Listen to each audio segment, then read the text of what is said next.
Hello world and welcome back to my channel. If you're new, welcome. I'm Nikki Renee and today I am reading the first half of the Artifacts of Ouranos quartet.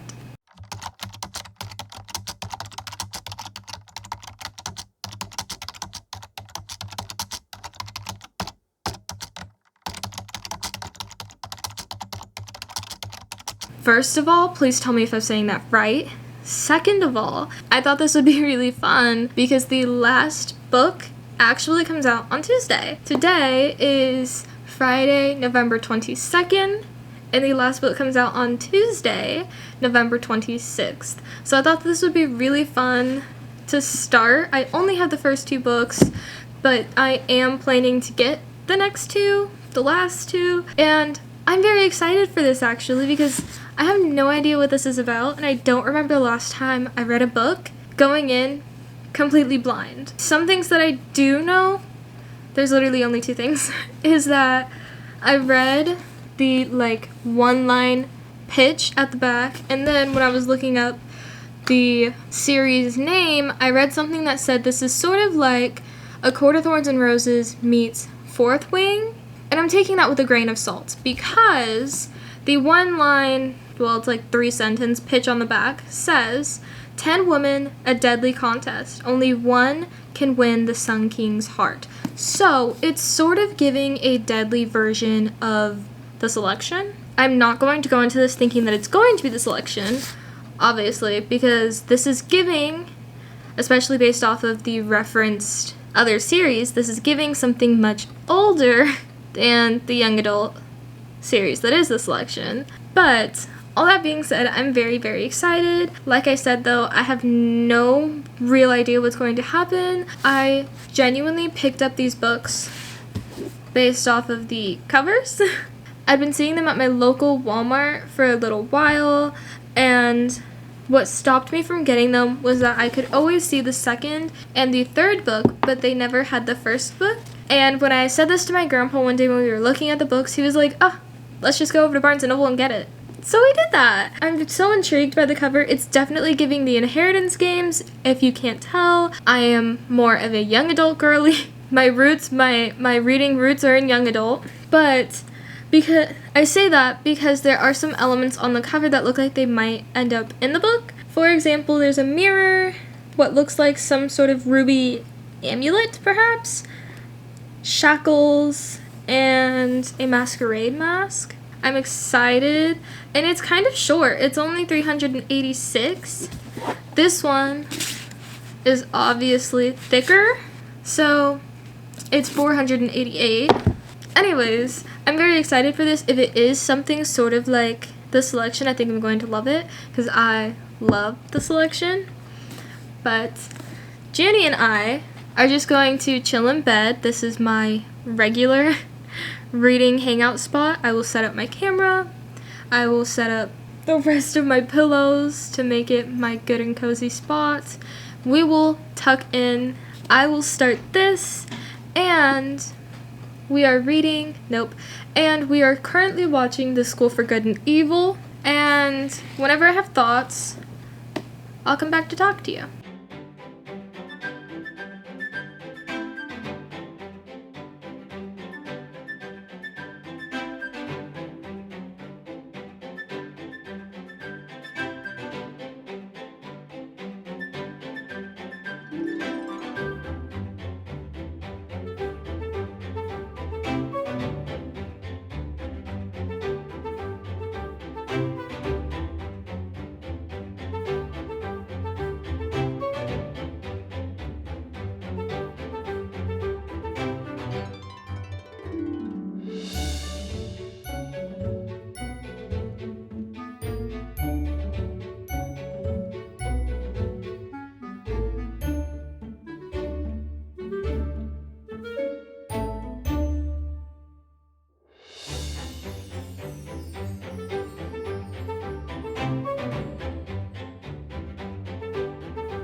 It's been a couple of days. I was thinking about this book literally all day yesterday, but I didn't have the time to pick it up.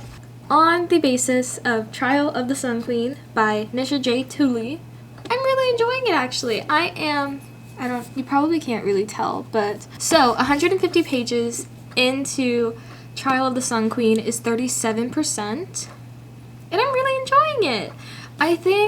I don't know if I would say I'm a slow reader, but I don't know if I would say I'm a fast reader, but I don't know if I'm a medium reader either, because I used to think that I was a fast reader because I was reading so much all the time when I was younger. Like, it was wild how often I was getting, like, flying through books. But for this, it literally took me like 4 hours or something just to get to 150, because I think when I stopped talking to you guys it was like 5 or 6, and when I stopped reading it was like 11. So I guess it was like 5 or 6 hours, and it just took me a really long time to get there, and it's not even halfway through. I'm on chapter 14. I went in, like I said, completely blind. I ended up accidentally sort of spoiling something, but I'm not entirely mad at myself because it's the kind of thing that I definitely would have figured out eventually and wouldn't have been a big surprise. The only thing I read, which I read to you, was 10 Women, A Deadly Contest. Only one can win the Sun King's heart. And I read the first chapter before going back and reading the actual like elevator pitch on the back. So I'll read it for you now. Lore has endured 12 long years of torment under the Aurora King's rule. Her only desire is to escape and pay him back for every moment of misery she's endured.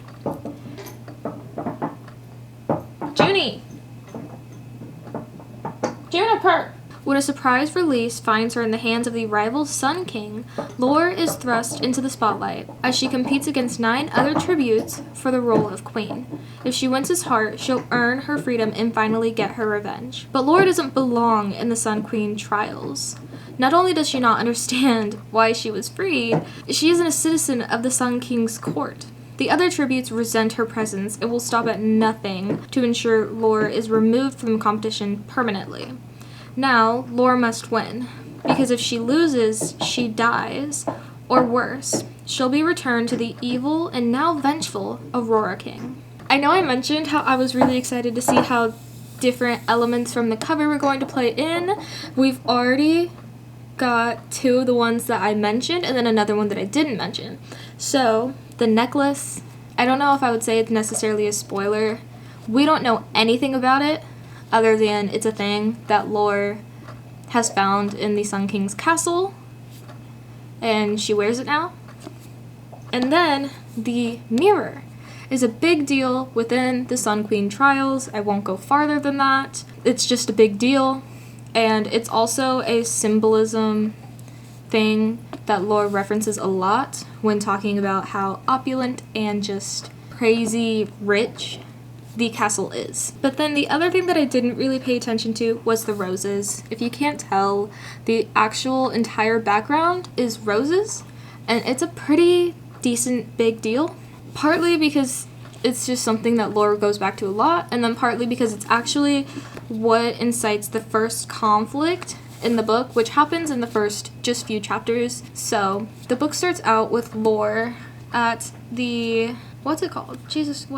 I think I showed you guys that there's a map, so I've definitely been going back to that a lot. So it starts with Lore in Nostraza with her 2 siblings, Willow and Tristan, which was so funny for me because every time I hear the name Tristan, I think of the School for Good and Evil. If you know, you know. So they're in Nostraza. I don't know, I just automatically do a Hispanic accent for things. And it's for really petty reasons, and they're just kids, and that's basically what all of these people are, is they're basically young adults and kids that are put into this really horrible, deadly prison. And our first conflict is because there's another girl at this prison who has stolen Lore's soap, which smells like roses. The big conflict that happens is that this girl is basically taunting, I think her name was Jude, is basically taunting Lore because she stole her soap, but like Lore can't prove it. Lore like basically literally just jumps this girl and beats the crap out of her. It sucks because all of the consequences were put on Lore for a few different reasons. She's the youngest of her and her two siblings, and Tristan is the oldest. And Tristan is actually really well liked in the prison by the guards and all the people, so he has some sort of upper hand with it when it comes to a lot of things. But because Lore and her siblings have been there so long, they're really good at hacking the system. They've been there for 12 years, and I specifically went back to look at this because this is something I'm going to touch on later. But when they went in, Lore was 12. And I believe Willow is 3 years older than her, and Tristan is 2 years older than Willow. And they've been there for 12 years. So, Tristan has an upper hand when it comes to the guards because they all like him. It doesn't give any sort of insight into what Willow's upper hand may or may not be, but for Lore, her sort of upper hand or like status within Nostraza is that she is very well known as the misfit. She has a short temper, and she's definitely going to snap. And then, unfortunately, there is one other thing, but before I actually dive into it, I want to mention that Nisha actually wrote an author's note at the beginning of this with trigger warnings. So I'm going to read that and then put a timestamp up for where you can skip to when I start talking about this thing that's not really a spoiler, but is referring to a trigger. Thank you so much for choosing to read Trial of the Sun Queen. This will be the first book in what I currently think will be a 4-book series. I don't promise that won't change. I'm really excited about this one and encourage you to look for the many Easter eggs scattered.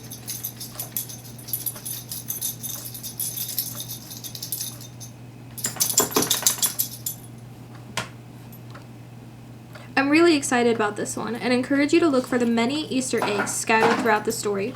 Some answers will reveal themselves here, but some won't until later books, and there's so much more coming. I hope you love it as much as I do.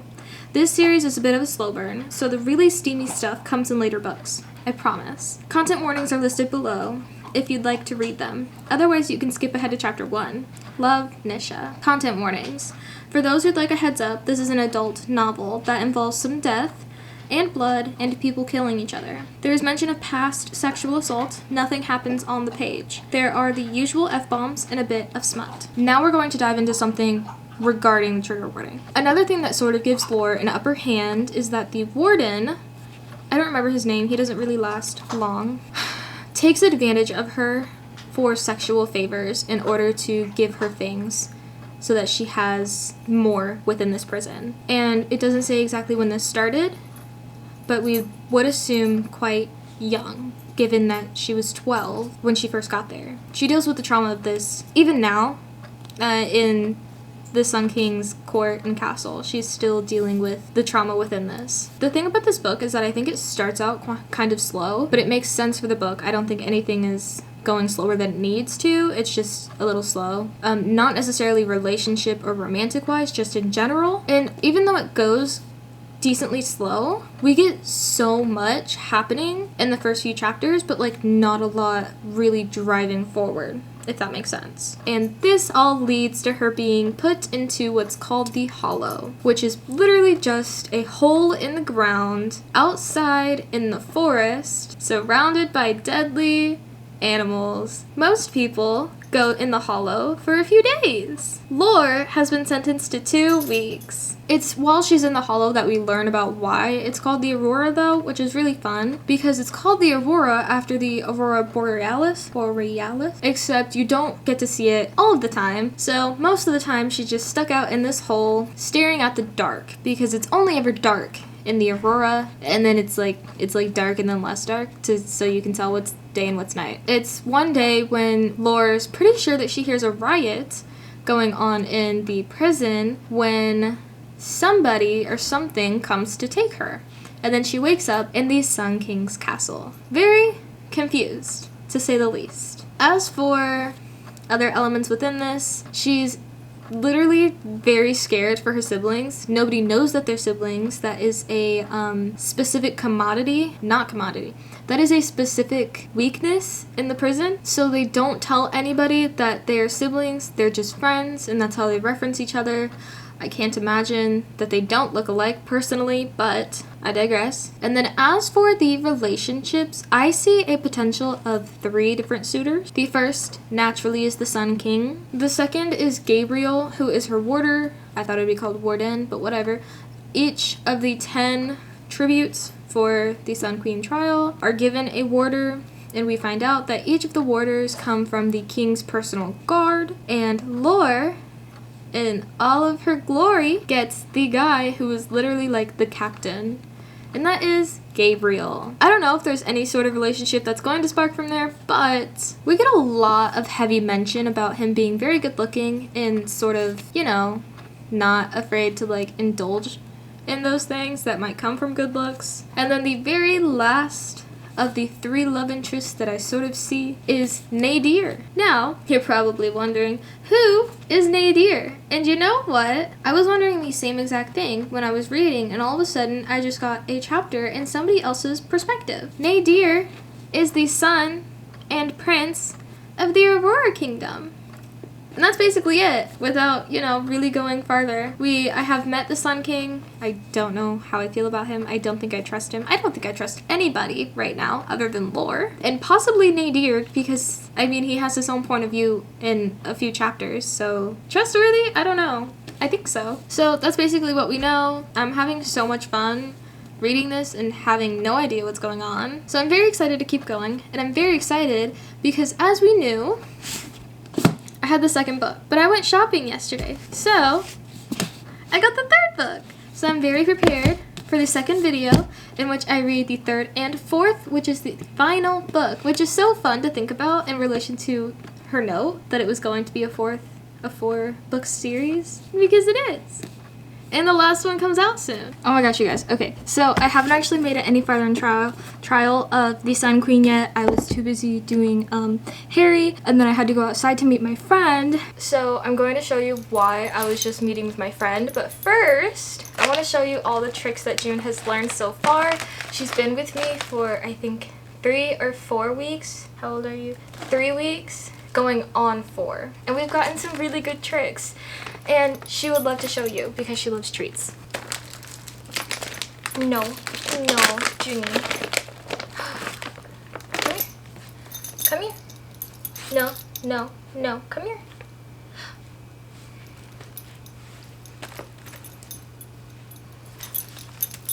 Okay, sit. Can I have paw? Oh, yes. Yes. Hey, you get treat. Oh, it's so good. So good. No, sit. Junie, sit. Junie, sit. Junie, sit. Come here. Come on, come up, come sit. Will you, no. Ah, let me get it. Can you twirl? Oh, yes, and down. Oh, it's so good. Oh, my girl, so good. That's so good. Oh, it's just so good, Junie. So good. No, you don't get to sneak treats. No, you don't. She didn't know any tricks before she came to be in the dorm with me. So I'm very proud that she knows so many so far. And we will obviously keep working on them. She's very smart.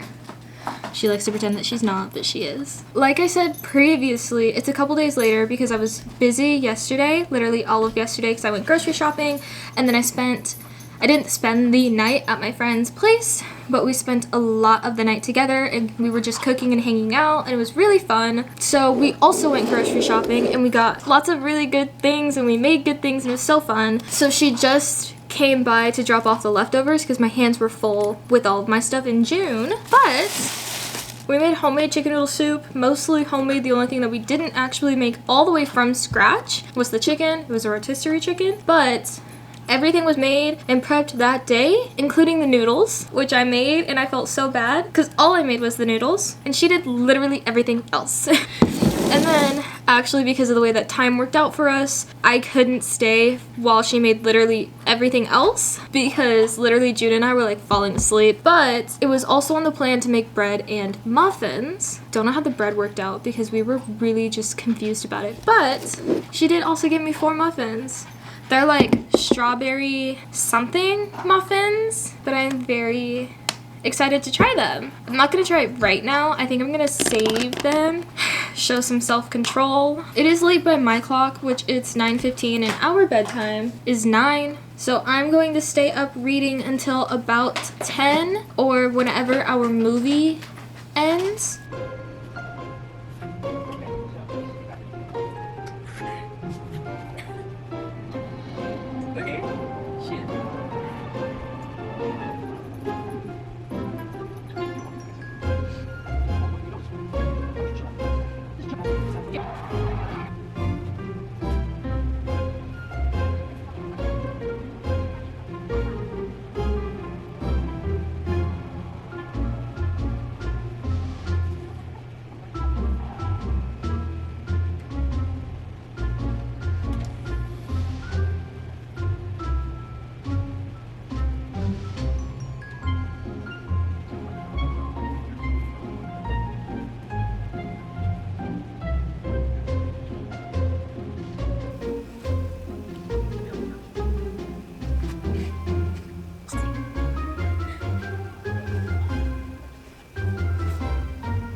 We are a quarter of the way done with the series and half of the way done with this video. However, I'm obviously not going to have as much things to say about Rule of the Aurora King given that it's the sequel.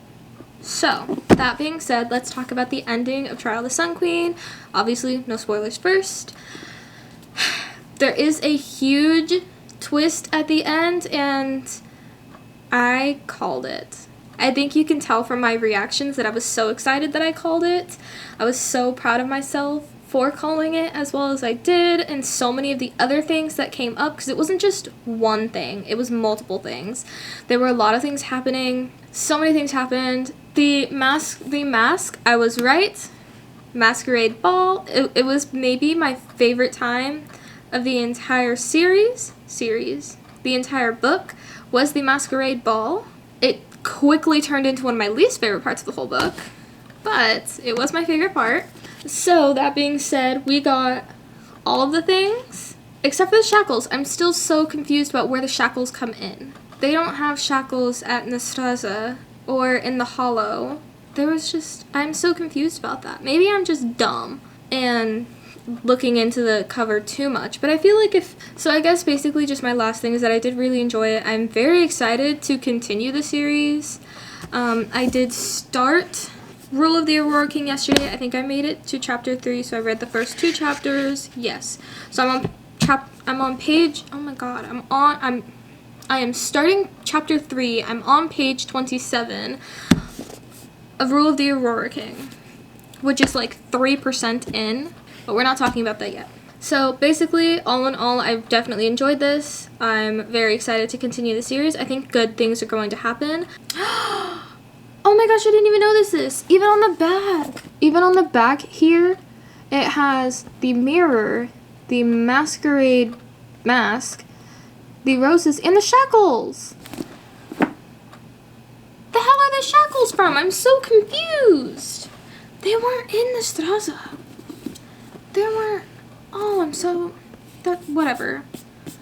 To be so fair, publishers are also very notorious for putting elements on covers that have no reason being there. I just really liked it. I think it's very easily digestible and easy to follow writing, and I gave it 5 stars. I'm hoping that if I am going to lower this to a 4 at some point, it's because the other books were better. My rating system is purely based off of vibes. Can't give you more than that. It's literally based off of vibes. Let's do spoilers before we go into the Aurora King. So, the trials were something else. I was definitely right not to trust Atlas, which I feel like anybody could predict.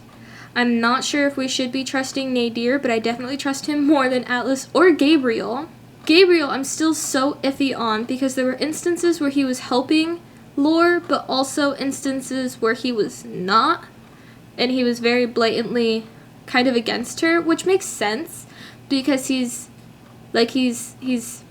whole duty in life is to the king. Like, he has to do what the king wants, and Atlas really wanted her to win. So Gabriel, I'm still iffy on. I'm pretty darn sure that Nadir is supposed to be our full-hearted, 100% love interest. I'll talk about the second 2 trials, which were kind of wild. One of them is a reason why I'm so unsure about Gabriel. So the third trial was at the Masquerade Ball, and each tribute, there was 4 left, and they were each given a target by their warder, or their warder was given the target, and the warder had to then convey the message that they had this target, and they had to use whatever means necessary, except actually saying that they were a tribute, to get something valuable to them. And whoever got it last was out, and then the final 3 would move on.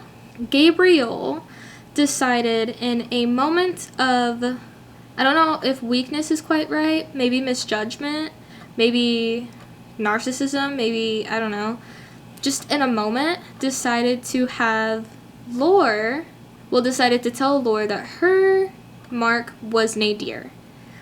This is a problem on so many levels, the topmost being that she is from the Straza, and she is supposed to keep that a secret. And obviously Nadir can figure out that she's from the Straza. She looks different from when she left, but they brand them. I don't know if it's necessarily this one or this one, but they brand them on like their shoulder. So, but then the second problem with this is that Atlas fucking hates Nadir. Don't know why, but so because of that, the third trial was actually ended early, so was the party, and all 4 contestants got to move on. The fourth trial was wild. First of all, Lore literally spent the night with Atlas that night. Like, and it's so obvious that he really wanted her to win and be his queen, and there were ulterior motives because he's using a lot of means and like almost whatever means necessary to convince her that he wants to be with her and he cares for her so deeply, because he's literally breaking rules for her. And then something on that vein that I've been pondering on is that we learned at one point that the last Sun Queen trials were not like 500 years ago as they said, but 2 years ago. And they ended early because everybody died in one of the trials. And it's rumored that the reason that they all fucking failed and they all fucking died is because they weren't good enough for Atlas. So the way that the mirror ties in is that the Sun Mirror will judge each of the last tributes to decide who would be best fit to be Sun Queen. And the Sun Mirror says that Lore is not going to be the Sun Queen, and she is not. That's just not happening. The Sun Mirror is like, literally go away. So the person who gets it is a person that we don't like and is a perfect match for Atlas, to be so fucking fair. But because the Sun Mirror has rejected her and Atlas didn't get his way, he sticks her in the dungeons. But she's not shackled. So the very end of this is Lore getting broken out by Nadir's sister and like best friend, who I believe is the captain of the guard in the Aurora, and then brought to him, which is so fun because the last page, or the last line, oh, I literally love it. It is the last 2 lines. It is, I'm a prisoner, but I am no longer caged. Hello, prisoner 3452, the prince says, a smirk tipping up the side of his mouth. Welcome back to the Aurora. And I just loved this. This was so fun. So let's talk about Rule of the Aurora King. So far, I'm only in, like I said, 27 pages in 2 chapters. 27 pages in 2 chapters. Like I said, I do think that her writing is very easy to understand and very easily digestible.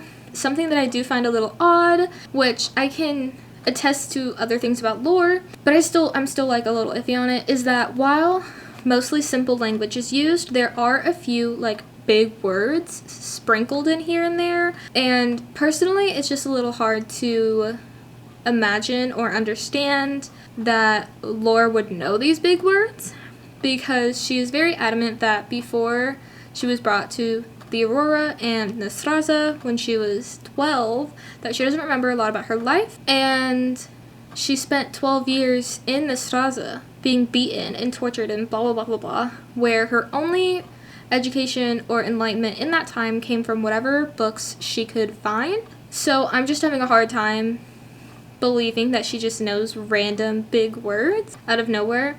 And it would make sense if she's being tutored in Aphelion, which we have to assume that she is because she mentions it briefly a few times, but we never actually see her being tutored. The one time we see her actually doing any sort of training or tutoring firsthand happens very early on, and it's like combat training. So that's something that I just am nitpicky about. Other than that, I think it's a very easily understandable story, and you can follow it, you know what's going on. There are obviously mysteries and clues and things that are being held from us, but they're also kind of easy to infer and guess, which I think is so fun. I do want to talk about the cover, naturally, really quickly. So on this cover, we have the amulet again.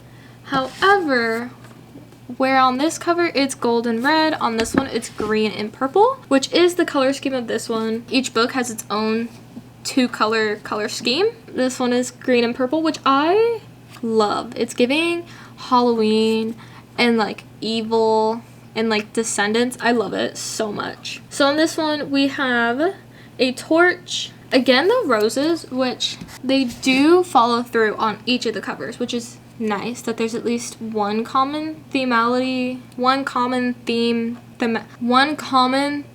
symbol. God, could not get there. On this one, there is a torch, a crown, the necklace, which I'm assuming is the same necklace as the first cover.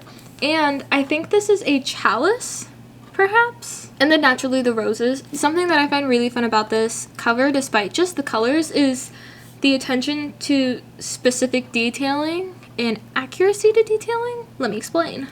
The chalice, the fire is reflecting off the roses. Is that not so fun? Also, the roses have taken on an entirely new and much more important symbolism component than I even could have anticipated ever, especially given how just a few days ago I was like, oh, I don't think the roses mean much of anything. And they do. So I'm probably going to put on some sort of show. Gina and I are on Netflix. I was trying to find something Christmassy, but I've already watched the Santa Claus movies. I don't like Elf. I watched Chronicles of Narnia and The Polar Express. And I'm really not in the mood for The Nightmare Before Christmas. So I'm probably going to give up on the idea of watching something that's holiday appropriate. Especially because this is not going to go up. Like, most likely not going to go up during a holiday appropriate time because I suck. When I finish eating, I will get in bed with my book. But if you're interested and you see me with my water bottle, I have peach tea. I will get crack-a-lackin' with my night, and I will see you whenever I next see you.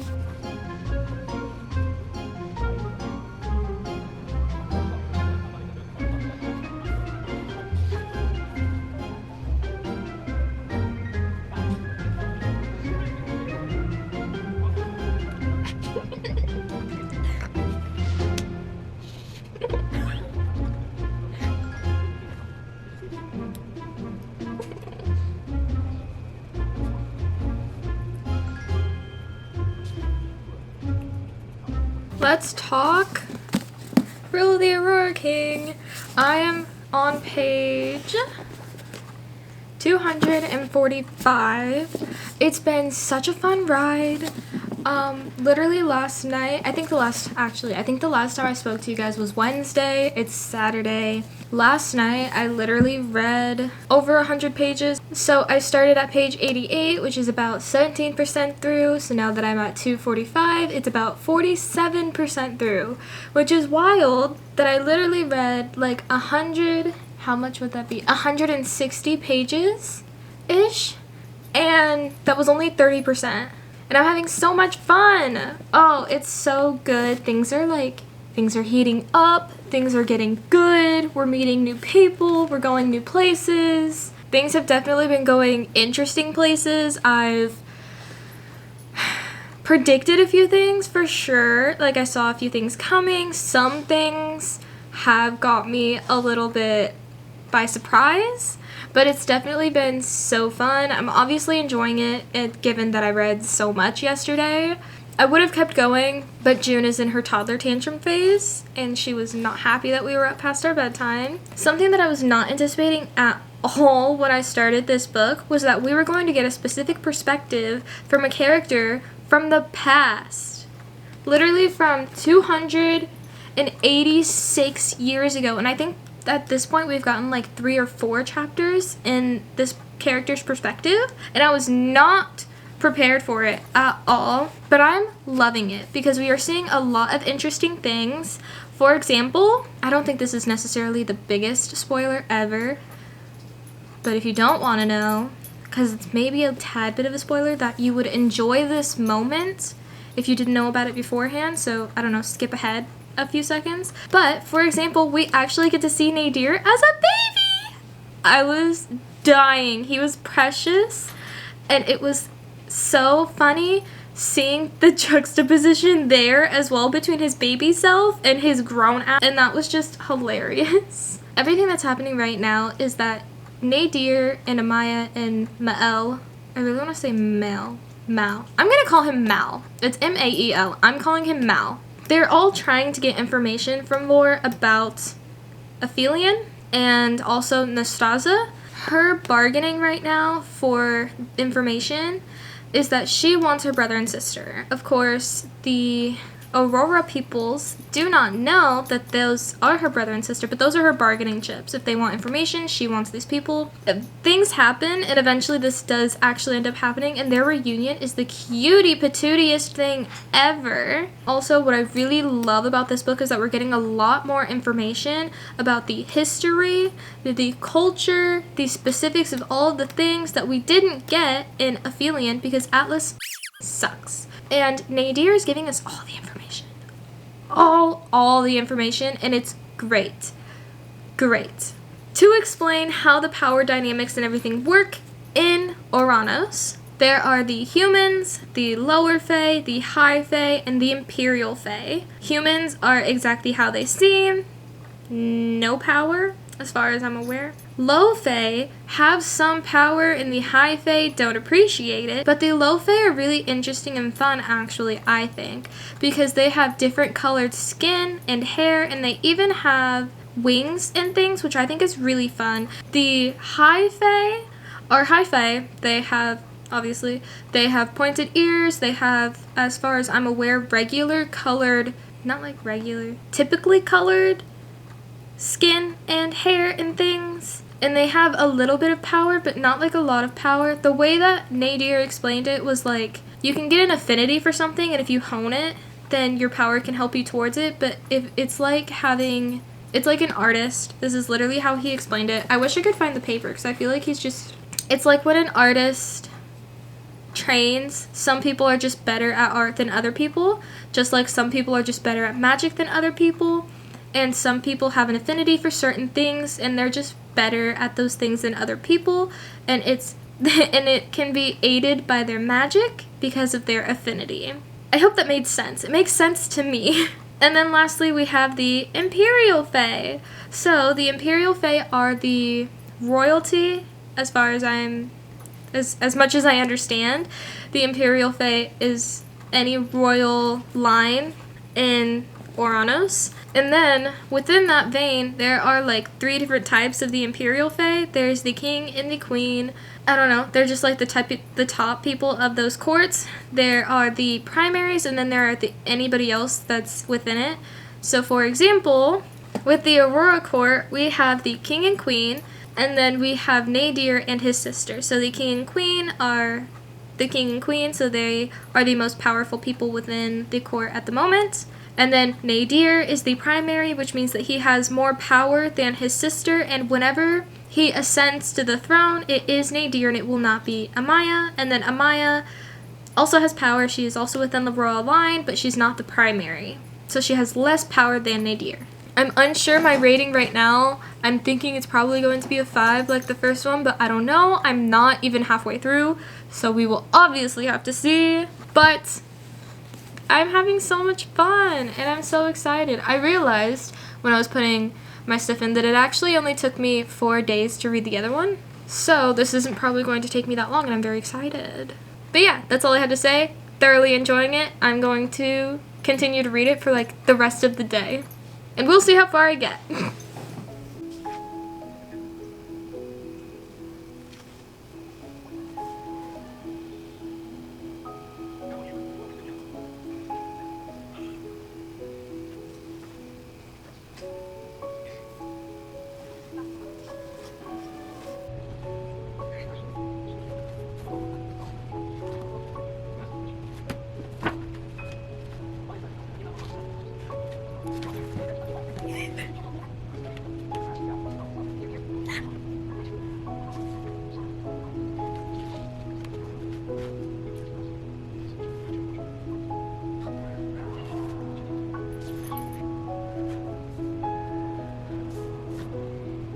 I have now officially finished Rule of the Aurora King.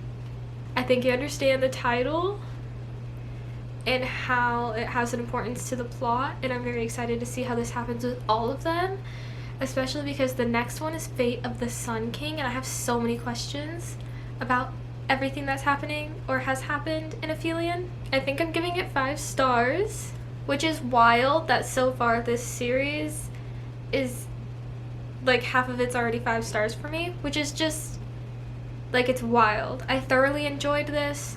There were a lot of things that worked like the first one, where there were many things that I was guessing at that I got right, some things that we haven't gotten answers for. It's got a good mystery aspect to it, and I'm living for it. So reading this and seeing how well everything was intertwined was just great. I loved so much of it. There are a few things that I expected to go a little bit differently, a few ways I expected some of the characters to act differently, but at the end of the day, everything just worked so well, and I loved the ending. Oh, I was so mad when I realized whose perspective it was in, but I think it was perfect, and it's kind of, and it's not even really like a cliffhanger, and that's what I kind of like about these, is that it's sort of a cliffhanger that we've been left on for both of them, but it's not so much of a cliffhanger that it's like disastrous if you don't know what happens next, if that makes sense. It's enough that there's like, it's leading into something, but not necessarily something that leaves you hanging, if that makes sense, I think. Naturally, we kind of see Nadir and Laura's relationship grow and then dwindle. It's just like an up and down roller coaster all of the time. But seeing the way that all of these characters are bonding and getting along, and it's definitely kind of a found family thing mixed with like real family, and I am a sucker for found family. It's my favorite trope. So seeing the subtle way this is happening here is really fun and really nice and decently heartwarming. I appreciate that there's like a lot of different themes and tropes and things being juggled quite well in these books and probably in the rest of the series. Now let's do the most spoilery things. First of all, I want to talk about the cover. So naturally, the roses.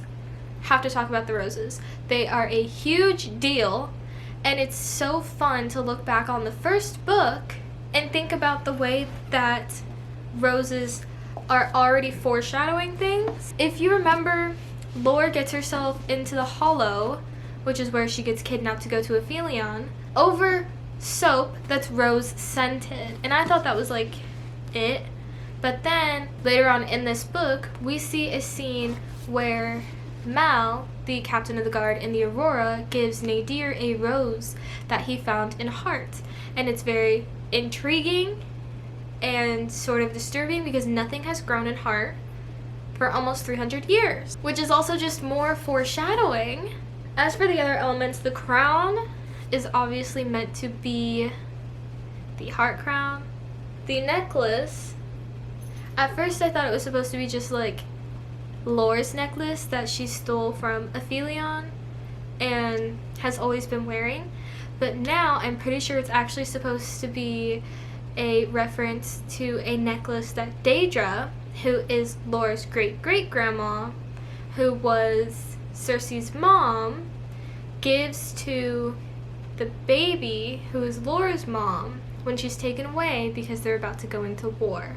The torch, I'm pretty sure, is supposed to be the Aurora torch, which is the Aurora artifact. And then this, I'm pretty sure, is a chalice, which I'm thinking is just supposed to be about because they drink a lot. Like, I'm trying to think of a more substantial reference, but I think that's it. I obviously loved this. Like I said, it's 5 stars. I'm having so much fun with these, so I'm very excited to keep going on this journey with you guys, to keep reading, not just this series, but all of the books that I own in general. So, that being said, thank you so much for watching. I hope you liked this video. Like it if you liked it, and you know, if you want to see more reading vlogs from me, maybe subscribe.